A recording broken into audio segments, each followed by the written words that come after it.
जर पाहिलं तर अजित पवारांच्या मृत्यूनंतर तब्बल 1 महिन्यानंतर हा अत्यंत प्राथमिक अहवाल आलेला। या प्राथमिक अहवालामध्ये हा 22 पानांचा हा अहवाल समोर आला। यामध्ये ब्लॅक बॉक्स मधील फ्लाइट डेटा रेकॉर्डर आहे तो उष्णतेमुळे खराब झाल्याचं या अहवालातून स्पष्ट झालेलं आहे। याबरोबरच जर आपण पाहिलं तर जो रॉ डेटा आहे तो फ्लाइट डेटा रेकॉर्डर मधून डाउनलोड करण्यात आल्याचं सुद्धा या अहवालात म्हटलेलं आहे। विमान कोसळताना ते पहिल्यांदा झाडावर कोसळलं असं सुद्धा या प्राथमिक अहवालामध्ये म्हटलेलं आहे। विमान कोसळलं त्यावेळेस 2000 मीटर इतकी दृश्यमानता होती। खरं तर आपण जर एकंदरीत DGCAचे जे नियम आहेत त्या नियमांमध्ये पाहिलं तर 5000 मीटर दृश्यमानता असल्याशिवाय विमान हे लँड करता येत नाही अशा पद्धतीचे नियम आहेत। मात्र ज्या वेळेस हे विमान लँड करण्याचा प्रयत्न केला जात होता त्यावेळेस 2000 मीटर इतकीच दृश्यमानता होती असं सुद्धा समोर आलंय। रनवेच्या सुरुवातीला 50 मीटर बाहेर विमान कोसळलं हे सुद्धा या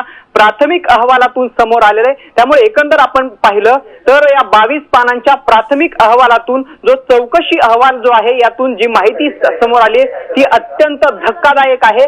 एकंदरीत ब्लॅक बॉक्स मधील फ्लाइट डेटा रेकॉर्डर आहे तो उष्णतेमुळे खराब झाल्याचं अत्यंत महत्त्वाची माहिती या फ्लाइट डेटा या एकंदरीत अहवालातून समोर आली आहे।